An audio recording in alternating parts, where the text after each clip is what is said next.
Talk about the best laid plans. Hi, everybody. It's Dr. Sachin coming to you live way later than I intended to on my phone, not on my computer, with headset, not microphone. So hopefully this is coming through loud and clear. I don't have way check right now because we're experiencing some technical things in the background that I'm not even going to worry about. So hopefully everyone can hear me. If you catch this on the replay, please say replay and let me know that you were here. And yeah, let's keep this stream short and sweet. But my goal was to stream this week, today specifically, and I found a way. So that's what I'm going to do. So what are we talking about today? Today, we're going to tackle 4 things that I think that you need to prepare your life, in your life, for times when it feels like things are not quite stable. Now, whether you want to argue that we're always in times of instability or these are just more unstable times, that's up to you. You can decide that however you want to. Just a second. Computer. Here. Okay, there we go. That's entirely up to you. But what I know is, as women of a certain generation, women of a certain age, us Gen Xers, the one thing that we do well with is a plan. And once we have a plan of action that helps us relieve some of the anxiety that comes from living in stressful times, then we can just work the plan. And working the plan is what I want to talk to you about today. Yes, there's a ring in my glasses because ring light and no filter. So you just get me, y'all. Just little old me. So, okay. So let's talk about 4 things today that I think that you should be doing. Just a moment. That I think that you should be doing or getting. There we go. Get some more light in here. Doing or getting or being or having as times get crazy, even when it's not an election year, at least here in the United States, it's an election year this year. It's an election year every year somewhere in the world. Every day, every year, somebody's being elected to something. Number 1, laws are being made, broken, remade, rebroken. All kinds of things are always happening. The one thing that we can be assured of is that things are just changing. On top of that, Mother Nature is doing her thing, y'all. And because she is doing her thing in certain ways, there is a level of uncertainty about where to live, how to live, what moves to make, and how you're going to make them. And I want to say that there's another way that I want you to approach unsettling times, okay? Number 1, I want you to think about mobility and where you're going to go should you need to go somewhere. And number 2, I want you to think about resources in place should your life get interrupted in certain ways and you have to say transition to something or someplace else, or even just transition in place, but no longer are you going to be doing X because now you have to do Y. So I think there are a lot of channels talking about prepping, and I'm not talking about that. I am talking about making some very practical decisions now about how you are going to navigate, how you're going to navigate your way through troubling times that best benefit you. Best benefit you. Because there are a lot of things that you can do that will benefit other people. And maybe I'll do a whole live or a recording about the ways that we as Gen X women should be trying to help figure out how to navigate this changing world dynamic. But right now, I really just want to talk about those of us who are of a certain age, we've lived a certain amount of time, we've seen a lot of things. Like we've seen some ups and downs, we've lived through a recession, depression, you can call it whatever you want to. We all know what it felt like on the ground. We've lived through invasions, genocides, that's with an S, global devaluation of currency, crypto scandals, we've lived through a lot. And here are the lessons that I've learned in that time. Prepared is the only way to roll. It's just the only way to roll. And there are certain things that you can prepare for, and there are certain things that you can't. So today I'm going to focus on 4 things that you can prepare for and that you can do to help yourself feel less out there in the world. This video is not sponsored by anybody except me. It is I, Dr. Sachin, your happy-go-lucky Gen X warrior out here trying to tell you that life does not begin because we turn 40. It does not end because we turn 60. What it does do is that it gets better. And as we are in our transition from one chapter of our lives to the next, there are certain things that we are going to demand. And one of them is to find our freedom and our peace. So hopefully you'll go with me on this journey by clicking that like and subscribe button at the bottom. Joining me not only here on YouTube, if you would like to, but also I have podcasts that I tend to put these episodes onto. You can also find me on Facebook, Instagram, TikTok. Y'all know the deal, but mostly here on YouTube. In the headliner is my new website, findingfreedomafter40.com. Head over there if you want to see the books that I've written or learn a little bit more about me. Okay, so enough about me. Let's talk about you. Okay, so I have 4 things, and I have a list. The first thing I want to talk to you about is if you do not have one passport yet, I need you to get your passport. Now, you might be thinking to yourself, what do I need a passport for? Am I going anywhere? Yes, you are. Trust me. At some point in time, you might want to go somewhere that is outside of the contiguous United States of America, or even off the out of the territories. It's important to have your passport from where you are from. Now, ladies, I want you to think about a second passport. Now, you might ask yourself, can I get a second passport? Yes, you can. There is no law that says that United States citizens cannot hold dual citizenship with other countries. You can get that through any number of ways that don't require you to renounce your U.S. citizenship. Now, if you want to renounce your U.S. citizenship, that's entirely up to you. That's a video for a whole nother day. But for today, I want you to think about what it means if you hold multiple passports or multiple citizenships, and the world that begins to open up for you in terms of mobility.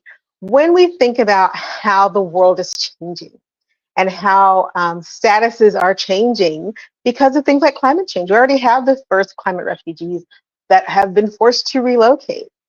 Land is not going to become in greater supply than it is right now, but borders are going to continue to expand and shrink as life expands and shrinks.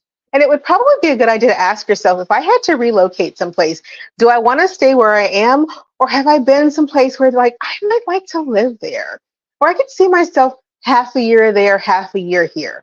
Whatever the case may be, I think that having multiple passports, a pathway to multiple citizenships, is important for movement. As I said, sometimes it might not be a bad idea to have a place to go to if things get out of hand. But that's only one reason why I think that multiple passports / citizenships are important for women of a certain age. Number 2, opportunity. Sometimes other countries have better opportunities for us women, especially if we're at the place where we're looking to reinvent ourselves. And it is so much easier to reinvent yourself not in the backyard that you had your current iteration in. Because sometimes it's hard for those people around you to see you as any way other than what you've always been. And so when you're thinking about, oh gosh, I'd really love to go and start a new chapter of my life, having a secondary passport or secondary citizenship makes that choice a whole lot easier and a whole lot more doable, because you have made the commitment to another country that, hey, I might not live here all the time, because you don't have to, but I'm here enough and I want to contribute to this economy, to be part of the economy. So you can hold multiple passports. I believe for the United States, you can hold up to 4, guys, 4. And without having to renounce your citizenship in the United States. If you choose to renounce citizenship in the United States, that's a whole nother issue, but you don't have to if you want to keep the security of your U.S. passport. But movement, flexibility of movement, opportunities, both educational opportunities, stability, personal safety. I'm not going to lie. Some days I look at other countries and I see how things are going that are not quite as unstable. And I think and I plan and I strategize. And I think it's important, as you're thinking about what your future can look like, where you might want to land, to allow yourself the flexibility of thinking it could be across a border, maybe a couple of time zones away. And it would be easier to get there if you were holding a passport that already had that country's name on it. So you're more likely to be let in should, you need to get there quickly. Tax advantages. There are some tax advantages to moving your financial life to another country where the tax laws aren't quite so stringent as to where you are. Now, you need to check your country's laws. You need to check the country that you're trying to get citizenship in and the one that you currently live in to determine what's the best way for you to think about your financial health. But let me tell you something. There are some very generous financially viable places out there in the world that would love to have you as a citizen of their borders. And so when you start thinking about what's next as we age ourselves forward, we're in our 40s and 50s and 60s. As we are aging ourselves forward, how far will our dollar stretch? How do we need to make it scream to get that dollar to stretch to the point so that we can continue to survive? Or can we make it purr because we don't have to massage every drop of blood out of it just to keep ourselves afloat? And that's something I really want you to think about.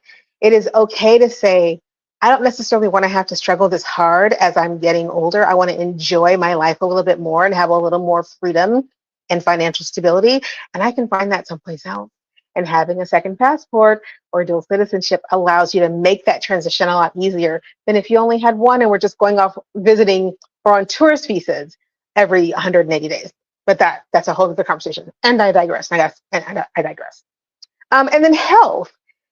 Having a secondary passport for a country that has a wonderful healthcare system, having dual citizenship in a country that has a wonderful healthcare system allows you to partake of that system. Now, there are some countries that even as a tourist, you can go and you can tourist there.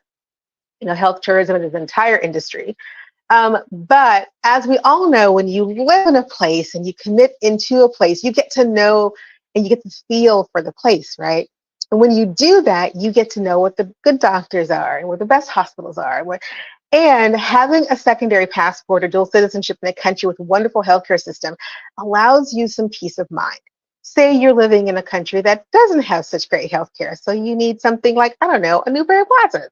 Anyway, but you can't get it because you can only spend X number of dollars a year for an eye exam and glasses per your health insurance because they're not going to pay for it. And oh, by the way, the glasses that you really want and need are like over $1,000 just to get the frames because specializations, right? Now imagine that same conversation takes place in a country with just as good of a healthcare system, and the glasses in those frames are a fraction, I mean a steep fraction of the cost for the exact same product. And you could take a trip there, get those glasses and come on back home, or you could go the next time that you're spending 3 to 6 months in your other home and get all your medical stuff taken care of while you're there. Easy peasy, lemon squeezy. I make it sound easy. Let me tell you something. Health tourism is already $1 billion industry, and it is scheduled to grow in 2025.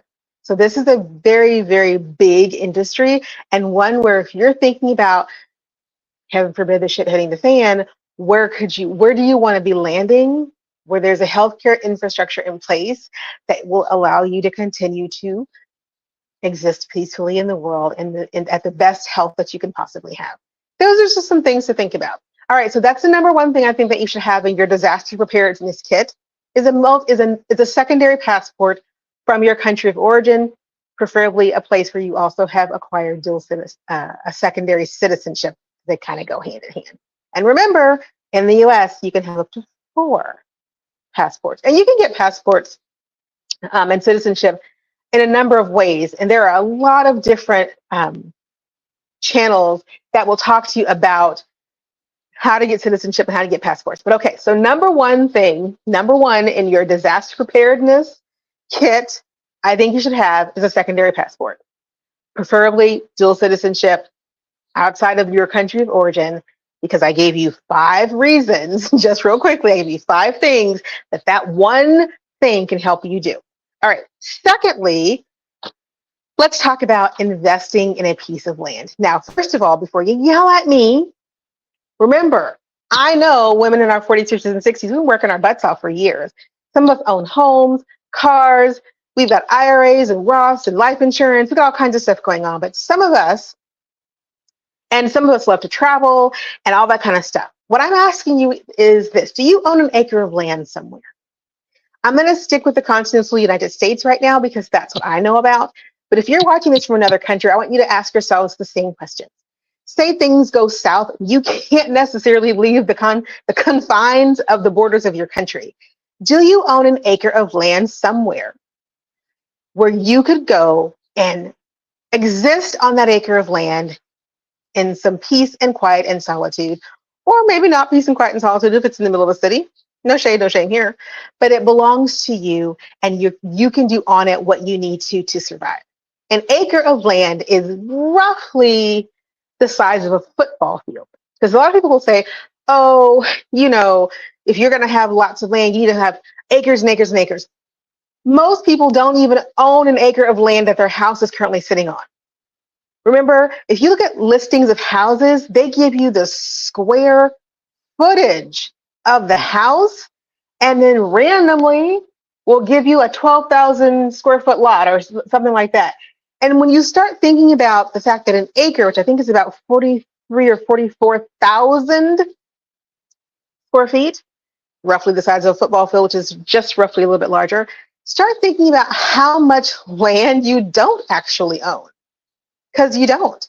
A cleared off or full of trees acre of land can do a wonderful thing for you. Okay, let's talk about what owning an acre of land could do for you in terms of helping you prepare for the future. Number one, depending on where the acre of land is, it's a moneymaker. It can be a sublet for timber. It can be used for grazing. You can put recreational activities on it. You can open up an RV park. You can pave it for a parking lot. Heck, I would pave a third of it for a parking lot and keep the other 3/4 for yourself, or 2/3 for yourself. That 1 acre of land, 1 acre, I'm not talking 10 acres, I'm not talking 50 acres, I'm not talking 238,000 acres, which is what the largest landowner in the country owns, is 238,000 acres of land. Happens to be somebody from Kansas. Shocker. 1 acre of land gives you the flexibility and the freedom to think about, okay, if I had an acre of land and I built on 1/4 of an acre, built me a little house, just a little house, and then I subdivided out the rest of that, I've got income potential galore. And when we're talking about places to go when things aren't going so great in the world and you need to get away, having your own plot of land is what most people consider to be a very viable option for security, because you can defend your own land, right? And an acre of land isn't so big that you have no clue what's happening on your back 40. It's not so small that your neighbors are right on top of you. So I did some digging. The cheapest acre of land that you can purchase in the United States currently, depending on the day, is either in Arizona or New Mexico. An acre of land, 1 acre. Think about this. 1 acre of land is roughly $2,200 in those places. $2,200 is less than rent in many, many, many, many places. So for $2,200, you could have an entire acre of land, a football field with your name on it. Now, is that with potable water? I have no idea. Is there a river running through it? Couldn't tell you. Is it scrub brush and dry cactus? No clue. Arizona, New Mexico, could be. But those people who live in the desert have been doing it for many millennia and probably have figured out a way to survive there that you can as well. On the other end of the spectrum, the most expensive place to own your acre of land, Hawaii. Makes sense. Beautiful islands, really expensive to get there, really expensive to live there. An acre of unincorporated land in Hawaii will run you roughly $500,000. $500,000. You're in paradise, beautiful oceans, fantastic greenery, good temperate climate, $500,000 just to own the place that you can walk around on. Again, when you're thinking about land ownership, the investment is in your security, okay? The investment is in your, for your income. The investment is for your legacy. I'm looking at my notes because I don't want to forget anything. The investment is for, should you need to go someplace quickly, should you need to go someplace quickly and the borders are closed and you don't want to stay where you are, do you have someplace else to go? And that someplace else doesn't need to be a tent under the Golden Gate Bridge. it is interesting how there are literally plots of land in this country, not just plots, y'all, whole acres of land in this country that are available for less than people are paying in rent, and you would own the entire thing.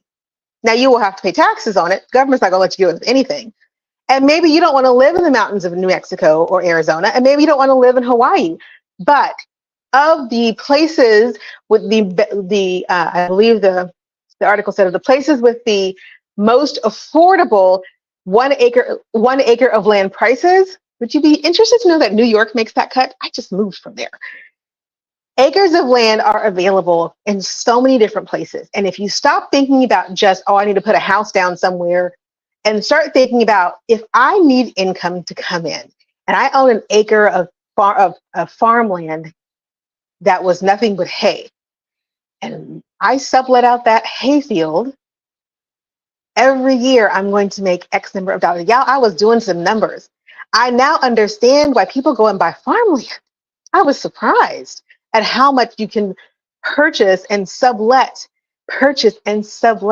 to others who need hay, a place to grow their hay, a place to graze their cattle. Wyoming, I'm looking at y'all, because the back and forth between the farmers and the ranchers and the Department of the Interior about grazing rights, right? Like, now I understand why people get so up in arms about land, and how much land can really benefit your family generationally. So if you had an acre of land and the world goes south, it belongs to you.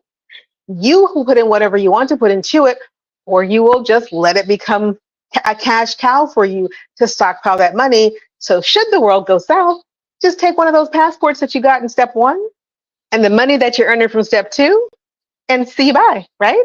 Or you have an acre of land, and half that acre is grazing land, and half that acre is that cute little tiny home that you've always wanted, and you've had time to set it up just the way you like it, and all of a sudden you need to be there and it's there.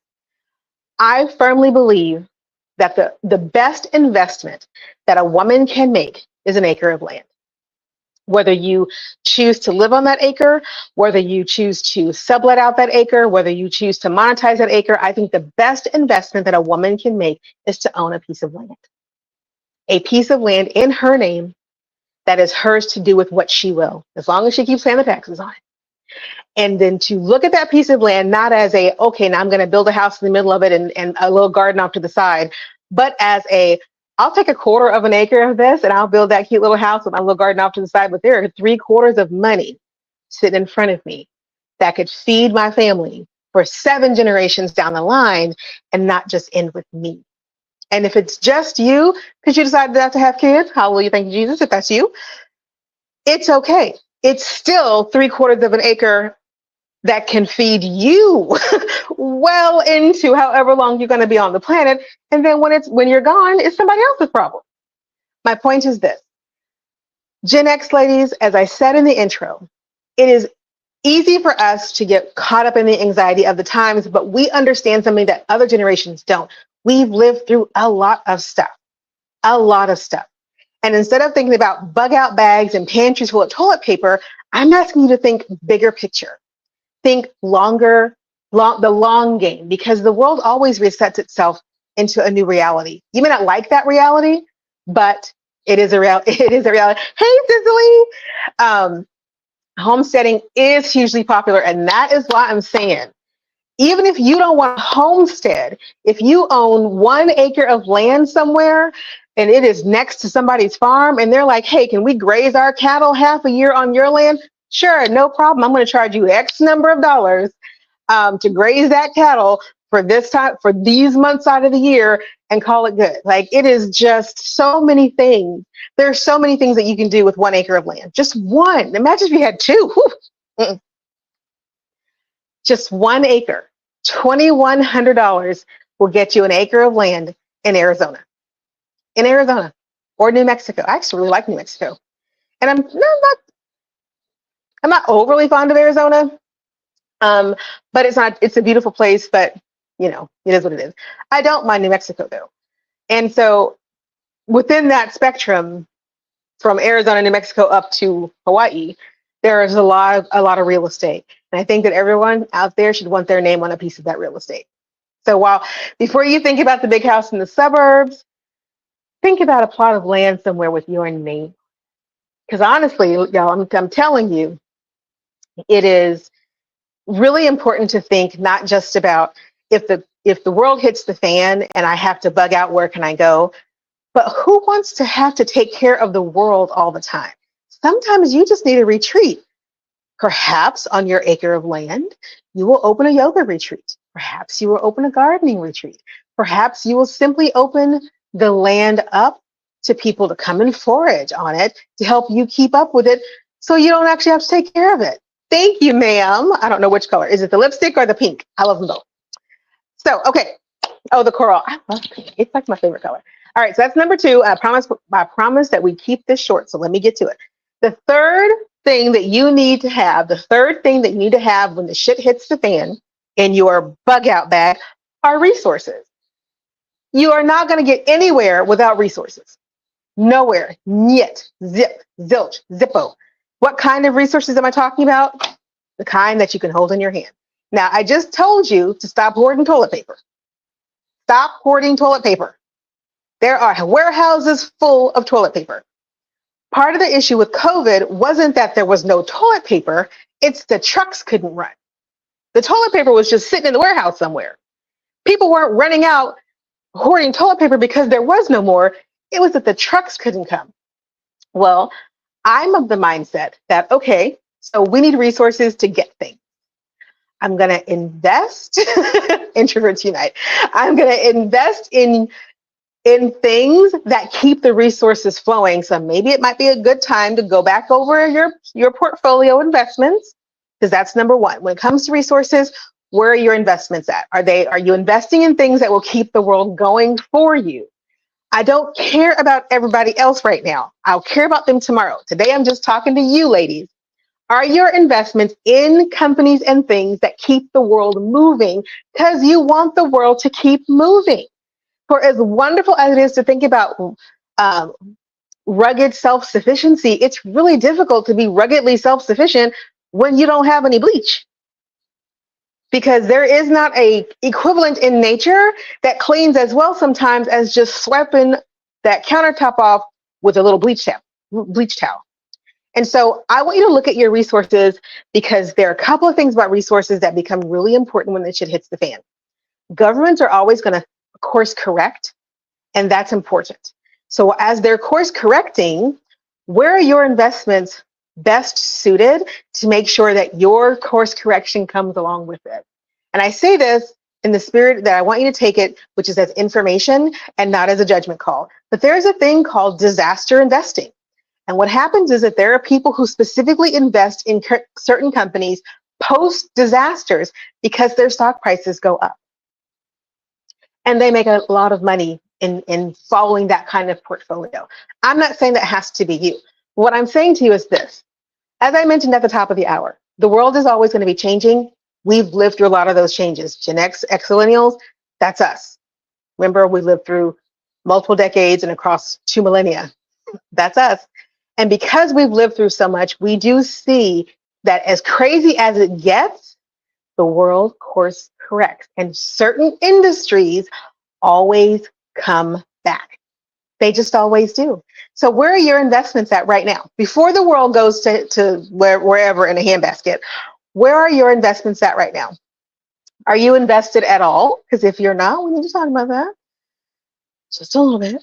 Talk about it. Just ease into the idea that maybe it might not be a bad idea to diversify your portfolio to include a mutual fund or a stock or a bond or something that pays a dividend, preferably a dividend from a company that's not going to go anywhere. Not going to go anywhere. I got this because I was watching some of my favorite YouTubers talk about the financial side of life, right? Like we all need money and we needed to keep coming in. We needed to keep coming in, hopefully in not ever diminishing quantities.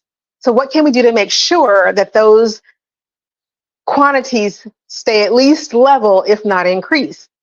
And that's, as I was reading and listening, is where the idea of disaster investing came in. And that may feel off to certain people because the thought of capitalizing on a disaster to make money might feel like give you pause.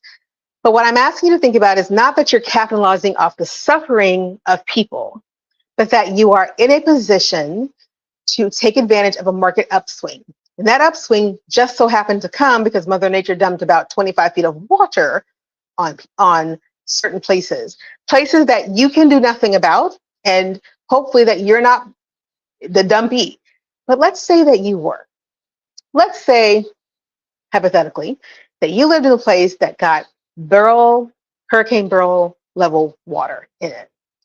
And you can see the flooding in people's homes and all of these things happening.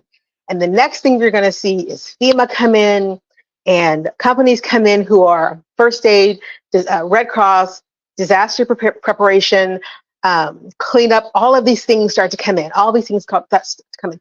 These are all companies that exist for one reason and one reason only, and that is to take care of the world after a disaster. They're never going to go anywhere. There are people who are invested in those companies to make sure that those companies have the capital that they need to be there post disaster. And we want them to be there. But why can't you need them to be there for you in the moment and for the rest of the year also get your dividend check in the mail, in your bank? I think you can do both. And so as you're thinking about resources, the first thing I want you to think about is where are my investments at right now? And am I maximizing where they could gain the most leverage for me should things go south? Okay, because some things are going to be more liquid than others. They just are. Land. Get your 1 acre of land. Okay, so resources, number one, investment. Number two, insurance. Insurance. And you might say, well, insurance isn't really a resource. It is if you have the right kind of insurance. Did you know that there's a kind of insurance that you pay into and then you take loans off of as you need them, as the policy then matures? Too often, we only hear about a certain type of thing based on where we are in life. And we don't realize that as you begin to get further up the food chain financially, there are certain things that become available to you.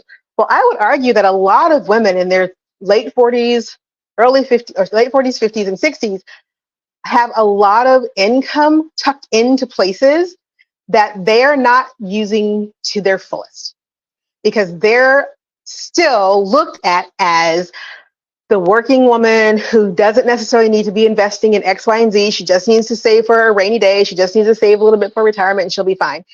Instead, what we need to be following are people who are saying, listen, and y'all turn off Dave Ramsey. I'm not talking about that. We need to be saying, listen, you have investments going on here, but did you know that you could leverage this to buy a bigger investment chunk, that you could buy this kind of insurance, that you can invest in these types of annuities? It's time to start asking yourself the question of, is my money working for me? Because if the shit hits the fan and you need to get liquid, you need cash, can your investments be used to give you that? And if the answer is no, you are in the wrong investments. You're in the wrong investments. People don't like the federal government, but I'm going to tell you right now, their mutual funds, their treasury bonds may not give you the best return, but they give you something. So I want you to always start thinking, I want you to always think, and if you don't think about it, to start thinking, are my investments giving me money? Money, because if the shit hits the fan and I need to get liquid quickly, what is it that I own that I can liquidate to give me money? And that thing should be giving me a little bit of money now. I might be reinvesting it every time, but it should be feeding me something so that I can see, okay, yeah, I can get this money out. I can do this. If the only thing that you have is the Roth IRA, and I'm not saying that you shouldn't have it, but if that's the only thing that you have, then you're not thinking about the larger picture here. And please don't tell me you're waiting on Social Security, because then we all gonna need to have a talk. What I want you to realize is the woman that you are and the place in life that you are, you have got a wealth of experience behind you and you have a lot of life left to live. And money is going to make that lot of life left to live comfortable for you. And should the shit hit the fan, I want you to be in a position to not only survive it, but to continue to live well during, if not immediately after it. And part of that is getting your resources together, which is why I firmly think that some of the best investments that we can make in our personal lives is in things that keep life moving for everybody. You may not want to invest in utilities because they can be very volatile. For somebody else, the oil and gas industry is where it's at because yes, we're going electric and life is going to look really beautiful with all of these solar panels, but gas and electric is not going to go anywhere. It's not going to go away. And so thinking about your life for the next 10, 15, 20 years should be just as important as your life today. And so look at your investments and ask yourself some questions. Do I want a little dividend? Do I want a little bigger dividend checks coming in? Am I ready to play a little bit with this money that I've been saving and saving and saving and saving for this rainy day? Guess what, y'all? It could be raining as quickly as tomorrow. Okay, I got to hurry up because my phone's going to die. But so the third thing are resources, investments, and insurance, life insurance, whole life insurance, not term life insurance, but the kind of insurance that upper middle class people have always known existed, but working class people have no clue is out there. The kind of insurance that can net you a loan out of it that you don't even pay back because it's built into your trust and your estate. Trust and estate, resources are the most important thing here. Okay, so I don't lose where I'm at. Finally, under resources, I want you to think about cash. Cash is king. Cash is king. Cash is king. Cash is king. If you want to get gold, knock yourself out. You have to store gold, right? You got to put it somewhere. You got to protect it. Got to insure it. You can own gold and not keep physical gold. Back to investing, right? You can own percentages of gold and somebody else holds the gold for you. There is so much in terms of resources that I wish I had known 20 years ago that I am learning now that will make our lives so much easier. And if the shit hits the fan, will still pay us even as we're trying to figure out what's next. And so the last thing under resources is cash, not just $250 in the Bible, in grandma's old Bible in the closet, though you need that, but cash in a way that you can move money, cash money around to make sure you always have access to it. In other words, do you have more than one bank account? Do you have more than one way to get your money out? Do you have a little bit of cash until you can get to the bank? The bank is closed. Can you Zelle money between your accounts to get? Can you get money? Can you get money? Because money is important if the shit hits the fan. Cash is always going to be king. Currencies look very different around the world. Can you shift your money easily? I bank at a credit union right now, but for many years I banked at an international bank so that if I walked into a Banco Popular, whether that was in Puerto Rico, whether I'm in Spain, whether I'm in Germany, Banco Popular, Banco Popular, Banco Popular, I could still access my money. You want to think about things like that. That's really important. Okay, finally, the fourth thing that you need if the shit hits the fan, community. Yeah, we're not going to make it by ourselves. We're not islands unto ourselves. I don't care what anybody says to you in the prepper movement, in the homesteading movement. It is never going to happen without community, even in the homesteading community. And I love the homesteading community. I'm part of the groups of homesteading community. I've been for years because I understand the need to prepare for life, even if I don't want to live on a homestead.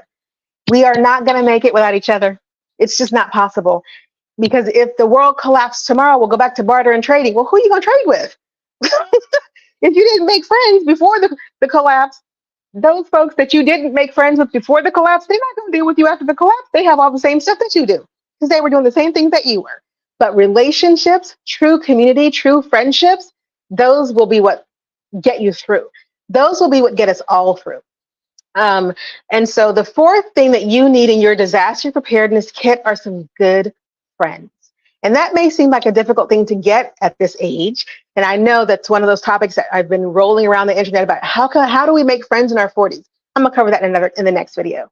In this video, I just want to say, as my friend Cicely says, introverts unite. Yes, we need to unite, but we need to do just that. We need to unite because there is a coming sea change across the globe. And as we're figuring out what to do next, none of us are going to make it by ourselves if we don't have a network of people that allows us, hang on just a second, where's the battery? Oh yeah, it's going to kick me out here. That's going to help us navigate through what's coming. So ask yourself, and this is where I'll end. Ask yourself, if I had if the world ends tomorrow, are there 5 people? If I had to bridge myself between my house right now and that 1 acre of land that I'm trying to get to, that Dr. Sasheen said I need to own, but I need to get there now. Is there somebody's couch I could stay on? Would somebody send me $500? Would somebody feed me until I got to my next place? Is somebody holding my secondary passport for me because I'm holding theirs and we're going to hook up and exchange and head off into the sunset? Who are my people and where are we in our relationship today? Because you're going to need those people more in the coming than you have in the past. And this is a good time to ask yourself, if there are people in your life for whom that you would never ask them to do any of this stuff with you, it's okay for them to be friends right now. It's okay for you to have those relationships. You don't have to get rid of them, but you want to cultivate some that'll go with you on the next leg of your journey, the one that's coming, the one that we're all going to be a part of no matter what. Because the shit may not hit the fan today or tomorrow, but Gen X ladies, we've lived long enough to see the shit hit the fan, come off the fan, hit the fan, come off the fan, hit the fan, come off the fan. We know it's coming and we know we're going to be okay. Thank you for tuning in. I really appreciate it. If you like this, please hit subscribe, share, like all the buttons. Follow me on my new website, findingfreedomafter40.com, and I will be back to talk to you about friendships next time. Have a good evening, everybody. Bye now. Uh-oh. Yes.